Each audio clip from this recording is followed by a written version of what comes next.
CEO की deal wife भाग 10। दोस्तों, इस कहानी की गहराई और इसके हर एक मोड़ को अच्छे से समझने के लिए इसके पिछले भाग देखना बहुत जरूरी है। अगर आपने उन्हें मिस कर दिया है तो कोई बात नहीं, इस कहानी की पूरी प्लेलिस्ट का लिंक नीचे डिस्क्रिप्शन बॉक्स में है, जहां से आप शुरू से इस सीरीज का मजा ले सकते हैं। आर्यवीर के किस करने से अनाया का पूरा शरीर सिहर उठा और फिर जैसे तैसे उन्होंने एक दूसरे को संभाला और फिर आर्यवीर ने धीरे धीरे अनाया को अपनी बाहों से अलग किया। कमरे में अब भी एक मीठी सी झिझक और अनकही नजदीकी तैर रही थी। अनाया को जरा भी एहसास नहीं था कि उसकी मासूम बड़ी बड़ी आंखें और भोला सा चेहरा आर्यवीर के धैर्य की सबसे बड़ी परीक्षा बन चुके थे। उसका दिमाग पूरी तरह सुन्न पड़ गया था। जैसे ही आर्यवीर उससे थोड़ा दूर हुआ, वह वहीं खड़ी गहरी गहरी सांसें लेने लगी। उसके गाल अब भी शर्म से लाल थे और दिल इतनी तेज धड़क रहा था कि मानो सीने से बाहर निकल आएगा। एक पल के लिए उसे सचमुच लगा, क्या मैं अभी भी सपना देख रही हूँ? लेकिन उसके होंठों पर अब भी बाकी वह हल्की सी गर्माहट बता रही थी कि यह सपना नहीं, हकीकत थी। दरवाजे की तरफ बढ़ते हुए आर्यवीर ने पीछे मुड़कर मुस्कुराते हुए कहा, सुबह सुबह मुझे इस तरह परेशान करने की यही सजा थी। इतना कहकर वह बड़े अच्छे मूड में कमरे से बाहर निकल गया। काफी देर तक अनाया वहीं खड़ी रही। धीरे धीरे उसकी धड़कनें सामान्य हुईं। उसे यह भी पता नहीं चला कि कमरे से बाहर जाते हुए आर्यवीर के होंठों पर संतोष भरी हल्की सी मुस्कान अब भी बनी हुई थी। यकीन करने के लिए उसने धीरे से अपनी बांह पर चुटकी काटी। आह! हल्का सा दर्द महसूस होते ही वह बुदबुदाई, दर्द सचमुच हुआ, यानी ये सपना नहीं था, तो ये सब सच में हुआ था। लेकिन अगले ही पल वह उलझन में पड़ गई।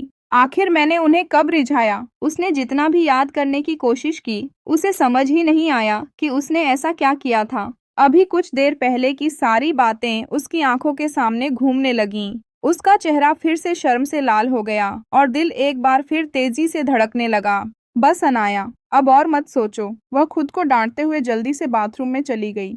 बाहर बारिश का मौसम था, फिर भी उसने नल खोलकर ठंडे पानी से अपने चेहरे पर कई छींटे मारे। उसे लगा शायद इससे उसका बिखरा हुआ मन शांत हो जाएगा। जब उसने आईने में खुद को देखा, तो उसे अब भी सब कुछ किसी सपने जैसा ही लग रहा था। वह धीरे से बुदबुदाई, अब मैं सचमुच आर्यवीर कपूर की पत्नी हूँ। अब वह पहले वाली अनाया मल्होत्रा नहीं रही थी। आज से उसकी जिंदगी का एक नया अध्याय शुरू हो चुका था। उसे बार बार खुद को यही याद दिलाना होगा कि उन दोनों के बीच अब सिर्फ एक समझौता नहीं, बल्कि पति पत्नी का रिश्ता भी है। उसने आईने में अपनी आंखों में देखते हुए खुद से कहा, अनाया, बेवजह अपने दिल को उड़ान मत दे। आर्यवीर एक बहुत अच्छे इंसान हैं। उन्होंने मुश्किल वक्त में तुम्हारा साथ दिया, तुम्हारी माँ का इलाज करवाया और हर कदम पर तुम्हारी परवाह की। लेकिन सिर्फ उनकी अच्छाई को प्यार समझने की गलती मत करना। वह जानती थी, अगर कोई साधारण लड़की होती तो शायद इतने ख्याल और अपनापन देखकर अपने दिल पर काबू न रख पाती। लेकिन उसने तय कर लिया था कि वह अपनी भावनाओं को अपने फैसलों पर हावी नहीं होने देगी। अनाया ने कई बार गहरी सांस ली और बड़ी मुश्किल से अपने धड़कते दिल को शांत किया। उसने मन ही मन खुद से वादा किया, मुझे हमेशा होश में रहना है। मैं अपनी भावनाओं को कभी अपने फैसलों पर हावी नहीं होने दूंगी। वह आगे भी बढ़ सके और जरूरत पड़ने पर पीछे भी हट सके, यही उसके लिए सबसे सही रास्ता था। उसने अपनी माँ की जिंदगी में प्यार का दर्द बहुत करीब से देखा था। वह वही गलती दोबारा कभी नहीं दोहराना चाहती थी। कुछ देर बाद वह ऐसे बाहर निकली मानो सुबह कुछ हुआ ही न हो। नाश्ते की मेज पर पहुंचते ही उसने जानबूझकर आर्यवीर से सबसे दूर वाली कुर्सी चुन ली। आर्यवीर ने एक नजर उसकी तरफ देखा, फिर हल्की सी खांसी के साथ बोला, तुम्हारी जगह वहां नहीं। उसने अपने बगल वाली कुर्सी की तरफ इशारा किया। यहाँ है। सरला जी ने दोनों की तरफ देखा, लेकिन उन्होंने ऐसे व्यवहार किया जैसे उन्हें कुछ भी अजीब न लगा हो। मुस्कुराते हुए उन्होंने नाश्ता मेज पर सजाना शुरू कर दिया। अनाया समझ गई कि अब मना करने का कोई मतलब नहीं है। वह चुपचाप जाकर आर्यवीर के बगल वाली कुर्सी पर बैठ गई। पूरा डाइनिंग रूम कुछ पल के लिए बिल्कुल शांत हो गया। तभी आर्यवीर ने अचानक पूछा, अगर मुझे सही याद है, तुम इंटीरियर डिजाइनर हो, है ना? अनाया ने हैरानी से उसकी तरफ देखा, फिर धीरे से सिर हिलाया। जी, मैंने अपनी पिछली नौकरी छोड़ दी है, उसने हल्की मुस्कान के साथ आगे कहा। अब मैं नई नौकरी ढूंढ रही हूँ, मैं जानता हूँ। आर्यवीर का छोटा सा जवाब सुनकर अनाया कुछ पल के लिए चुप रह गई। जानते हैं? वह उनकी बात समझ तो गई, लेकिन यह समझ नहीं पाई कि वह आखिर किस बात की ओर इशारा कर रहे थे। अगले ही पल उसे पिछली रात की बात याद आई। वह तो लैपटॉप और अपने नोट्स के साथ ही सो गई थी। तो मिस्टर कपूर ने सब देख लिया होगा। उन्हें पता चल गया था कि वह नई नौकरी ढूंढ रही है। अनाया का दिल हल्का सा बैठ गया। उसे डर था कि शायद अब मिस्टर कपूर उसे नौकरी करने की अनुमति नहीं देंगे। उसने हिचकिचाते हुए पूछा, क्या मैं फिर से नौकरी कर सकती हूँ? आर्यवीर ने उसकी तरफ देखा। एक नजर में ही वह उसकी चिंता समझ गया। पिछली रात उसने अनाया के लैपटॉप पर खुले हुए सभी जॉब पोर्टल देख लिए थे।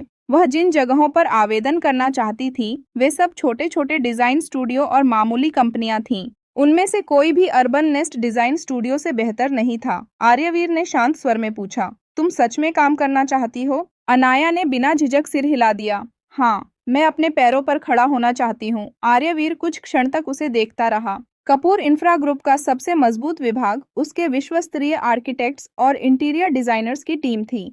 अगर अनाया को सच में आगे बढ़ना था तो छोटे स्टूडियो में नहीं बल्कि सबसे बेहतरीन जगह पर काम करना चाहिए। लेकिन आर्यवीर ने तुरंत कुछ नहीं कहा। वह बस यह देखना चाहता था कि क्या अनाया खुद उससे कपूर इंफ्रा ग्रुप में नौकरी दिलाने की बात कहेगी या अपने दम पर ही आगे बढ़ना चाहेगी। अनाया की आंखों में हल्की सी उम्मीद चमक उठी। क्या सच में मैं फिर से काम कर सकती हूँ? लोग अक्सर कहते थे कि एक बार किसी अमीर घर की बहू बन जाओ तो अपना करियर वहीं खत्म हो जाता है। लेकिन अनाया ऐसी जिंदगी कभी नहीं चाहती थी। उसे हर छोटी बड़ी जरूरत के लिए किसी के सामने हाथ फैलाना पसंद नहीं था। रहने के लिए आलीशान घर और पहनने ओढ़ने की कोई कमी भले ही न हो, लेकिन बिना किसी मकसद के पूरी जिंदगी बिताना उसे बिल्कुल मंजूर नहीं था। उसने हिचकिचाते हुए फिर पूछा, शायद मुझे नौकरी करने की इजाजत मिल जाएगी, है ना? आर्यवीर ने शांत स्वर में कहा। कल रात जिन कंपनियों की वेबसाइट तुम देख रही थी, वे सब बहुत छोटे डिजाइन स्टूडियो हैं। उसने आगे कहा, वहां जाकर तुम सीखोगी ही क्या? पूरी जिंदगी मेहनत कर लो, फिर भी शायद एक बेहतरीन डिजाइनर नहीं बन पाओगी। आर्यवीर की बात सुनते ही अनाया का चेहरा उतर गया। उसे लगा शायद वह उसे नौकरी करने की इजाजत नहीं देना चाहता। आखिर उसकी पढ़ाई और अनुभव अभी इतने नहीं थे कि कोई बड़ी कंपनी उसे आसानी से नौकरी दे दे। उसने हमेशा यही सीखा था कि हर बड़ी मंजिल तक पहुंचने के लिए छोटे कदमों से शुरुआत करनी पड़ती है। बिना अनुभव के सीधे किसी बड़ी कंपनी में जगह नहीं मिलती। तभी आर्यवीर ने उसकी तरफ देखते हुए पूछा, अगर इंटीरियर डिजाइन की सबसे बेहतरीन टीम की बात करें तो कपूर इंफ्रा ग्रुप से बेहतर कौन है? अनाया ने बिना सोचे तुरंत जवाब दिया, बिल्कुल, कपूर इंफ्रा ग्रुप की डिजाइन टीम से बेहतर कोई नहीं है। इतना कहते ही वह अचानक चुप हो गई। उसे याद आया, जिस इंसान के सामने वह बैठी है वही तो कपूर इंफ्रा ग्रुप का मालिक है और वह अब उसकी कानूनी पत्नी भी है। उसके मन में एक ख्याल आया, अगर मैं इनसे कहूँ तो क्या ये मुझे कपूर इंफ्रा ग्रुप में मौका देंगे? लेकिन अगले ही पल वह दुविधा में पड़ गई। क्या यह अपने रिश्ते का फायदा उठाना नहीं होगा? फिर उसने खुद को समझाया, अगर मुझे सिर्फ सीखने का एक मौका मिल जाए तो उसमें गलत क्या है? आखिर कोई भी इंसान जन्म से विशेषज्ञ नहीं होता। हर किसी को शुरुआत में एक अवसर चाहिए होता है। उसे अपने हुनर पर भरोसा था। अगर एक मौका मिल जाए तो वह खुद को जरूर साबित कर सकती है। लेकिन जब यह बात कहने का समय आया तो उसके शब्द गले में ही अटक गए। वह सोचने लगी, आर्यवीर ने मेरे लिए पहले ही कितना कुछ किया है। माँ के इलाज का इंतजाम किया, हर मुश्किल में मेरा साथ दिया और अब रहने के लिए अपना घर भी दिया। अगर मैं अभी उनसे नौकरी की सिफारिश भी मांग लूं तो कहीं उन्हें ऐसा न लगे कि मैं सिर्फ उनका फायदा उठाना चाहती हूँ। अनाया चुपचाप सिर झुकाकर बैठी रही। तभी आर्यवीर ने उसकी झिझक पहचान ली। वह हल्की सी मुस्कान के साथ बोला, जो कहना चाहती हो सीधे सीधे कह दो। अनाया ने हिम्मत जुटाई और झिझकते हुए कहा, अगर मान लीजिए आपकी कोई दोस्त आपसे कहे कि उसे कपूर इंफ्रा ग्रुप के डिजाइन डिपार्टमेंट में नौकरी चाहिए, तो क्या आप उसकी थोड़ी सी मदद करेंगे? आर्यवीर ने बिना भाव बदले जवाब दिया, मेरी कोई ऐसी बेकार दोस्त नहीं है जिसे किसी की सिफारिश की जरूरत पड़े। अनाया ने नाराज होकर उसकी तरफ देखा। मैंने कहा था अगर, क्या आप थोड़ी देर के लिए कल्पना भी नहीं कर सकते? उसका चेहरा उतर गया। उसे लगा कि आर्यवीर की नजरों में शायद वही सबसे नाकाबिल इंसान है। एक पल के लिए उसका मन हुआ कि वह अब इस बारे में एक शब्द भी न बोले। आखिर हर इंसान का अपना आत्मसम्मान होता है। लेकिन उसके दिल का दूसरा हिस्सा अब भी कह रहा था, यही तो मेरा सपना है, कपूर इंफ्रा ग्रुप के डिजाइन विभाग में काम करना। वह बचपन से इसी का सपना देखती आई थी। उस विभाग के डायरेक्टर ने कई अंतर्राष्ट्रीय डिजाइन पुरस्कार जीते थे। एक दिन वह भी उसी मुकाम तक पहुंचना चाहती थी, लेकिन उसने धीरे से अपनी नजरें झुका लीं। उसे लगा कि अब उससे ज्यादा मांगने का कोई हक नहीं है। तभी आर्यवीर ने अपना चाकू और कांटा मेज पर रख दिया। उसने अनाया की तरफ देखा और शांत आवाज में कहा, अगर तुम्हें कपूर इंफ्रा ग्रुप में काम करना है तो घुमा फिराकर बात करने की जरूरत नहीं है, सीधे मुझसे कहो। आर्यवीर ने बिना किसी भाव के उसकी तरफ देखा। उसे समझ नहीं आ रहा था कि जो लड़की कुछ दिन पहले पूरे आत्मविश्वास के साथ उससे शादी करने की बात कह सकती थी, वही आज अपनी एक छोटी सी इच्छा भी खुलकर नहीं कह पा रही थी। इस समय अनाया उसे सचमुच एक डरी सहमी मासूम सी बिल्ली के बच्चे जैसी लग रही थी। अनाया ने धीरे से पूछा, क्या सच में मैं वहाँ काम कर सकती हूँ? उसकी आंखों में उम्मीद साफ झलक रही थी। वह बड़ी मासूमियत और इंतजार भरी नजरों से आर्यवीर को देखने लगी। उसे देखकर आर्यवीर के मन में उसे थोड़ा छेड़ने का ख्याल आया। उसने जानबूझकर गंभीर चेहरा बनाकर कहा, नहीं, मैं कपूर इंफ्रा ग्रुप का चेयरमैन हूँ। मुझे सबके लिए एक जैसा नियम रखना पड़ता है, न कोई सिफारिश, न कोई पक्षपात, और किसी के लिए भी कोई अपवाद नहीं। बस इतना सुनना था कि अनाया का चेहरा एकदम उतर गया। अभी कुछ पल पहले तक उसकी आंखों में जो चमक थी, वह पल भर में गायब हो गई। वह मायूस होकर मेज पर अपनी कोहनी टिकाकर चुपचाप बैठ गई। उसे अपने ऊपर ही गुस्सा आने लगा। काश मेरी डिग्री और अनुभव थोड़ा बेहतर होता। अगर मैंने विदेश से पढ़ाई की होती या कुछ साल और अच्छे प्रोजेक्ट्स पर काम किया होता, तो शायद आज मुझे किसी की सिफारिश की जरूरत ही नहीं पड़ती। कुछ क्षण तक उसे यूं ही उदास देखकर आर्यवीर के होठों पर हल्की सी मुस्कान आ गई। फिर उसने शांत स्वर में कहा, वैसे कपूर इंफ्रा ग्रुप में नई भर्ती शुरू होने वाली है। अनाया की आंखों में फिर से उम्मीद की एक किरण जग गई। लेकिन बिना किसी रेफरल के तो मैं अपना रिज्यूमे भी जमा नहीं कर सकती। वह असहाय नजरों से आर्यवीर को देखने लगी। उसी समय आर्यवीर ऑफिस जाने के लिए अपनी कुर्सी से उठ खड़ा हुआ। दरवाजे तक पहुंचकर उसने एक बार पीछे मुड़कर अनाया की तरफ देखा। बस उसी एक नजर में अनाया सब समझ गई। उसके लिए एक रेफरल लेटर लिखना आर्यवीर के लिए कोई बड़ी बात नहीं थी। उसे सिर्फ एक मौका चाहिए था। बाकी अपनी मेहनत और काबिलियत पर उसे पूरा भरोसा था। वह जल्दी जल्दी उसके पीछे गई, उसका ब्रीफकेस उठाकर दोनों हाथों से उसकी तरफ बढ़ाया और मुस्कुराते हुए बोली, मिस्टर कपूर, प्लीज मुझे सिर्फ एक मौका दे दीजिए। बस इंटरव्यू और टेस्ट में बैठने का अवसर दिला दीजिए। उसके बाद अगर मैं अपनी मेहनत से चयन नहीं कर पाई, तो मैं कभी दोबारा आपसे कोई सिफारिश नहीं मांगूंगी। उसकी आंखों में सच्चाई और उम्मीद साफ दिखाई दे रही थी। आर्यवीर ने ब्रीफकेस उसके हाथ से लिया। उसे अनाया का यह मासूम और मनाने वाला अंदाज बेहद पसंद आया, लेकिन उसने अपने चेहरे पर कोई भाव नहीं आने दिया। वह बिल्कुल गंभीर स्वर में बोला, ये इस बात पर निर्भर करेगा कि आज मेरा मूड कैसा रहता है। इतना कहकर वह हल्की सी मुस्कान दबाते हुए बाहर निकल गया और अनाया वहीं खड़ी उसे जाते हुए देखती रह गई। उसे अब पूरा यकीन था, आर्यवीर उसे जानबूझकर थोड़ा तंग कर रहा था। आर्यवीर के जाने के बाद अनाया कुछ देर तक दरवाजे की तरफ देखती रही। उसके चेहरे पर हल्की सी उदासी छा गई। वह मन ही मन बड़बड़ाई, आखिर मुझे कैसे पता चलेगा कि इनका मूड कब अच्छा होगा? ये तो जानबूझकर मुझे परेशान कर रहे हैं। पहले उम्मीद जगा दी, फिर कह दिया कि सब कुछ उनके मूड पर निर्भर करेगा। कहीं ऐसा तो नहीं कि मैं इतनी मेहनत करूं और आखिर में ये साफ मना ही कर दें। यह सोचकर उसने लंबी सांस ली, लेकिन अगले ही पल उसके मन में एक और ख्याल आया। कपूर इंफ्रा ग्रुप में नौकरी, यह मौका तो ऐसा था जिसके लिए न जाने कितने लोग सालों तक मेहनत करते रहते हैं। अगर वह यह अवसर खो देती तो शायद जिंदगी भर पछताती। पूरी सुबह वह इसी उधेड़बुन में लगी रही। कभी उसे लगा कि उसे अपनी सिफारिश नहीं मांगनी चाहिए, तो कभी लगा कि अपने भविष्य के लिए थोड़ा सा झुक जाना कोई गलत बात नहीं है। आखिरकार उसने मन ही मन एक फैसला कर लिया। अपने सपनों के लिए वह अपना झूठा अहंकार छोड़ देगी। अगर आर्यवीर को मनाना पड़े तो वह पूरी कोशिश करेगी, क्योंकि एक समझदार इंसान वही होता है जो सही समय पर अपने आत्मसम्मान और अपने भविष्य के बीच का फर्क समझ सके। अनाया ने मन ही मन खुद को समझाया, अगर थोड़ी सी कोशिश से मिस्टर कपूर मान जाए तो यह सौदा बिल्कुल बुरा नहीं था। काफी देर सोचने के बाद उसने आखिरकार फैसला कर लिया। आज रात वह आर्यवीर को मनाकर ही रहेगी। लेकिन अगला सवाल था, कैसे? अनाया ने माथा पकड़ लिया। उसने आज तक किसी को मनाने की कोशिश ही नहीं की थी। डांटना, अपनी बात मनवाना या किसी को सीधा जवाब देना, ये सब उसे अच्छे से आता था। लेकिन मीठी बातें करके किसी को मनाना, यह हुनर तो उसके पास था ही नहीं। वह चाहकर भी अपनी गरिमा खोना नहीं चाहती थी। जितना ज्यादा वह इसके बारे में सोचती, उतना ही उसे लगता कि यह काम उसके बस का नहीं है। कभी उसके चेहरे पर आत्मविश्वास दिखाई देता, तो अगले ही पल वह पूरी तरह परेशान नजर आने लगती।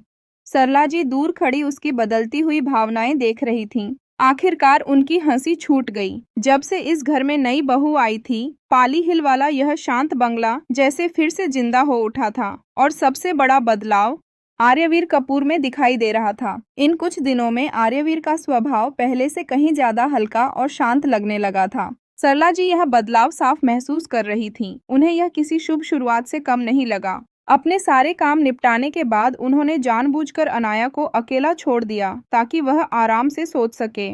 लेकिन अनाया ने जितना भी दिमाग लगाया, उसे समझ ही नहीं आया कि आखिर वह ऐसा क्या करे जिससे आर्यवीर का मूड इतना अच्छा हो जाए कि वह तुरंत उसकी बात मान ले। आखिरकार उसने अपनी दोस्त मीरा को मैसेज कर दिया। कुछ ही देर में जवाब आया, सिर्फ 2 शब्द, अपनी खूबसूरती का जादू चलाओ। अनाया ने उस मैसेज को कई बार पढ़ा, लेकिन उसे फिर भी समझ नहीं आया कि मीरा कहना क्या चाहती है। आखिर उसने मीरा को फोन लगा दिया। उधर से हमेशा की तरह बेबाक आवाज आई, क्या बात है, आज तुम्हारा तेज दिमाग कहाँ चला गया? इतनी सी बात भी समझ नहीं आई? अनाया ने उलझन में पूछा। तो फिर साफ साफ बताओ ना।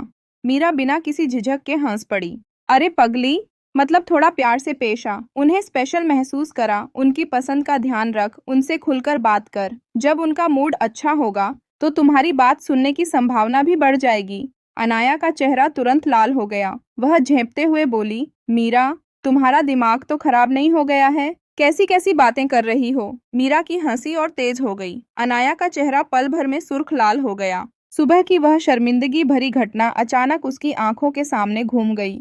उसका दिल फिर से तेज तेज धड़कने लगा। मीरा ने हंसते हुए कहा, अरे तुम दोनों की शादी हो चुकी है, इसमें इतना शर्माने वाली कौन सी बात है? और वैसे भी ज्यादातर मर्द अपनी पत्नी से थोड़ा प्यार और अपनापन चाहते ही हैं, या फिर तुम्हें अपनी खूबसूरती पर भरोसा ही नहीं है? वह शरारती अंदाज में आगे बोली, इतने दिनों से तुम दोनों एक ही घर में रह रहे हो, कहीं ऐसा तो नहीं कि अभी तक तुम दोनों के बीच कुछ भी आगे नहीं बढ़ा? मीरा, अनाया लगभग चीख पड़ी, ऐसी कोई बात नहीं है। हम दोनों एक दूसरे की पूरी इज्जत करते हैं। हमारे बीच सब कुछ बहुत सभ्य और मर्यादा में है। यह कहते हुए उसने खुद को भी याद दिलाया कि उनकी शादी भले ही हो चुकी हो, लेकिन उनका रिश्ता अभी विश्वास और समझ की नींव पर ही आगे बढ़ रहा था। मीरा ने नाटकीय अंदाज में लंबी सांस ली। अरे यार, तुम जैसी खूबसूरत लड़की के साथ भी अगर कोई इतनी दूरी बनाए रखे तो मुझे तो हैरानी होगी। फिर उसने मजाक में धीरे से कहा, कहीं तुम्हारे मिस्टर कपूर लड़कियों में दिलचस्पी ही नहीं रखते क्या? अनाया की आंखें आश्चर्य से फैल गईं। वह एकदम खड़ी हो गई। मीरा, कैसी बातें कर रही हो? मीरा जोर से हंस पड़ी। अरे बाबा, मजाक कर रही हूँ, इतना सीरियस मत हो जाया करो। अनाया ने राहत की सांस ली, लेकिन उसके चेहरे की लाली अब भी कम नहीं हुई थी। अनाया खुद भी कुछ पल के लिए गहरी सोच में पड़ गई। उसने मन ही मन बुदबुदाया, लेकिन क्या सच में ऐसा हो सकता है? उसे इस बात का कोई यकीन नहीं था। उसने आज तक कभी आर्यवीर के आसपास किसी दूसरी लड़की को नहीं देखा था। हाँ, उसका पर्सनल असिस्टेंट करण हमेशा उसके साथ रहता था। एक पल के लिए उसके दिमाग में अजीब सा ख्याल आया, नहीं, ऐसा कैसे हो सकता है? मीरा की बातों में आकर वह खुद ही उल्टा सीधा सोचने लगी थी। उधर मीरा उसकी चुप्पी समझ गई। अरे पगली, मैं तो मजाक कर रही थी। हाँ, इतनी जल्दी किसी की बातों में मत आ जाया कर। अनाया ने गहरी सांस ली और धीरे से बोली, मीरा, मैं सच में इस नौकरी का मौका चाहती हूँ। मीरा का स्वर इस बार थोड़ा गंभीर हो गया। तो फिर इतना सोच क्यों रही हो? तुम उनकी पत्नी हो, उनसे प्यार से बात करो, थोड़ा उनका ख्याल रखो। मर्दों पर जबरदस्ती नहीं, अपनापन ज्यादा असर करता है। बस थोड़ा सा उन्हें स्पेशल महसूस कराओ। जब उनका मूड अच्छा होगा तो वह खुद तुम्हारी बात मानेंगे। अनाया अब भी असमंजस में थी, लेकिन वो आर्यवीर हैं, क्या सच में उन पर यह सब काम करेगा? मीरा हंस पड़ी। अगर प्यार से बात करने से भी काम न बने तो उनकी पसंद का अच्छा सा डिनर बना देना, या आराम से बैठकर साथ में चाय कॉफी पीना, बातें करना। हर इंसान का दिल जीतने का रास्ता अलग होता है। पहले उन्हें समझो, फिर सही समय देखकर अपनी बात कहना। अनाया की आंखें चमक उठीं। उसे लगा जैसे आखिरकार उसे एक रास्ता मिल गया हो। वह उत्साहित होकर बोली, मीरा, तुम सच में मेरी सबसे अच्छी दोस्त हो। अब मुझे समझ आ गया कि मुझे क्या करना है। फोन रखते ही अनाया के चेहरे पर आत्मविश्वास भरी मुस्कान लौट आई। आज शाम वह पूरी तैयारी के साथ आर्यवीर को मनाने वाली थी। अनाया को अचानक अपनी एक पुरानी बात याद आ गई। उसने आर्यवीर से वादा किया था कि एक दिन वह उन्हें अपने हाथों से खाना खिलाएगी। बाहर किसी महंगे रेस्टोरेंट में खाना खिलाना उसके बस की बात नहीं थी। उसकी बचत वैसे ही बहुत कम थी। तो फिर क्यों ना आज घर पर ही अपने हाथों से खाना बनाया जाए, फिर प्यार से आर्यवीर को खिलाया जाए और सही समय देखकर नौकरी वाली बात की जाए। अगर फिर भी वह नहीं माने, तो कम से कम उनका मूड तो अच्छा हो ही जाएगा। अनाया ने जोश में अपनी मुट्ठी बांध ली। बस, तय रहा, आज का मिशन यही है। यह सोचते ही वह मुस्कुराते हुए सीधे रसोई की तरफ चली गई। सरला जी, मुझे आपसे एक जरूरी बात पूछनी है। वह बड़े प्यार से सरला जी का हाथ पकड़कर उन्हें कुर्सी पर बैठाने लगी। सरला जी मुस्कुराईं। पूछो बेटा, क्या जानना है? अनाया ने थोड़ा झिझकते हुए पूछा। मिस्टर कपूर को खाने में सबसे ज्यादा क्या पसंद है? उनकी पसंदीदा डिश कौन सी है? सरला जी के चेहरे पर हल्की सी मुस्कान फैल गई। उन्होंने एक एक करके आर्यवीर की पसंद की कई डिशों के नाम बताए, लेकिन जितना अनाया सुनती गई उतना ही उसका आत्मविश्वास कम होता गया। ज्यादातर व्यंजन बेहद मुश्किल थे। उन्हें बनाने के लिए अच्छे खासे अनुभव की जरूरत थी। अनाया ने मन ही मन सोचा, मेरी कुकिंग से तो शायद मिस्टर कपूर बिल्कुल भी प्रभावित नहीं होंगे। आखिर उसने फैसला किया कि वह कोई बहुत मुश्किल डिश बनाने की कोशिश नहीं करेगी। आर्यवीर की पसंद को ध्यान में रखते हुए वह अपने हाथों से कुछ सादा, घर जैसा और दिल से बनाया हुआ खाना तैयार करेगी। उसने मुस्कुराते हुए पूरे आत्मविश्वास से कहा, सरला जी, आज रात का खाना मैं बनाऊंगी। सरला जी ने तुरंत सिर हिला दिया। नहीं बहू जी, यह बिल्कुल नहीं हो सकता। कपूर परिवार में बहू से रसोई का काम करवाने का कोई नियम नहीं है। अगर साहब को पता चल गया कि मैंने आपको खाना बनाने दिया, तो सबसे पहले डांट मुझे ही पड़ेगी। अनाया तुरंत उनके पास जाकर प्यार से उनका हाथ पकड़कर बोली, सरला जी, आप दुनिया की सबसे अच्छी केयर टेकर हैं। असल में मिस्टर कपूर ने मेरी बहुत बड़ी मदद की है और मैंने उनसे वादा किया था कि एक दिन मैं उन्हें अपने हाथों से खाना खिलाऊंगी। उन्हें रोज बाहर का खाना मिलता होगा, लेकिन मैं चाहती हूँ कि आज वह घर का अपनेपन से बना हुआ खाना खाएं। प्लीज, मुझे सिर्फ आज एक मौका दे दीजिए। मैं बस उन्हें दिल से धन्यवाद कहना चाहती हूँ। सरला जी ने अनाया की आंखों में झांका। उन्हें सब समझते देर नहीं लगी। यह पति पत्नी के बीच का छोटा सा प्यार भरा पल था।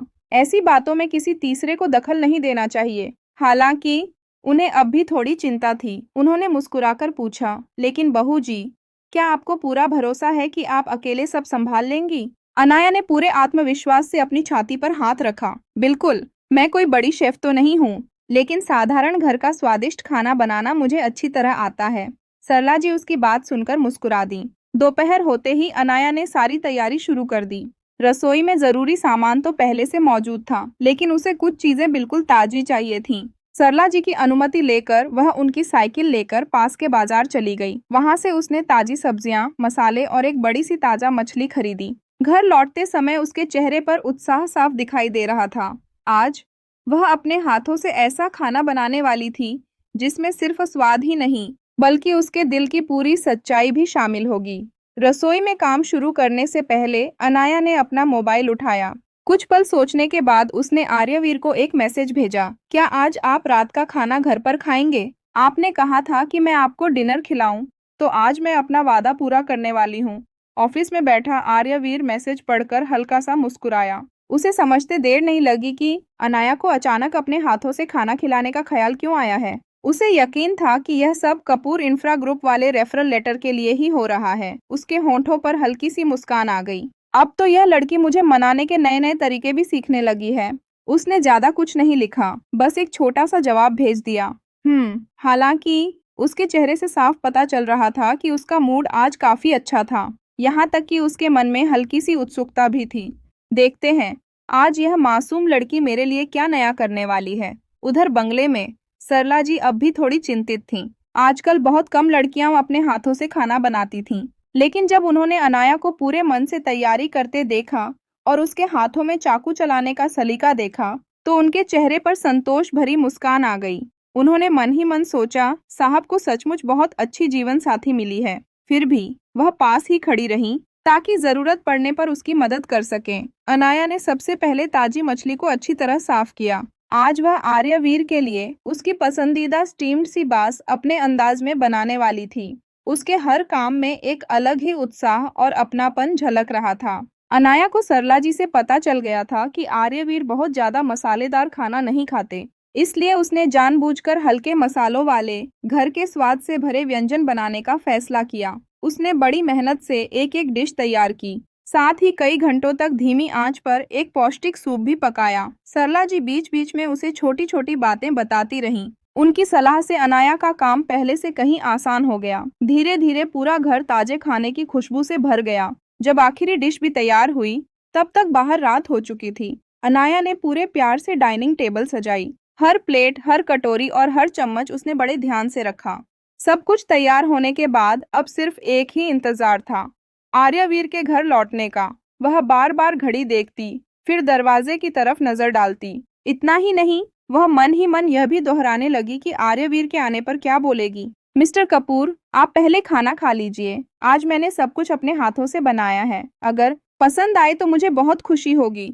वह अलग अलग तरीकों से अपनी बात बोलने की प्रैक्टिस करती रही, लेकिन जैसे जैसे समय बीतता गया, उसकी घबराहट बढ़ती चली गई। उसने खुद से पूछा, क्या मैं सच में यह सब कह पाऊंगी? कहीं मैं बहुत ज्यादा अजीब तो नहीं लगूंगी?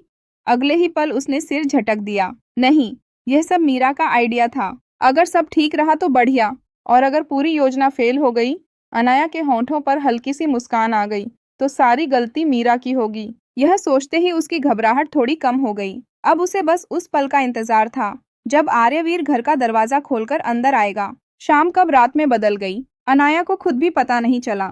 डाइनिंग टेबल पर उसने बड़े प्यार से जो खाना सजाया था, वह अब धीरे धीरे ठंडा होने लगा था। सिर्फ सूप अब भी धीमी आंच पर गर्म रखा हुआ था। लेकिन जिस इंसान का वह इतने बेसब्री से इंतजार कर रही थी, वह अभी तक घर नहीं लौटा था।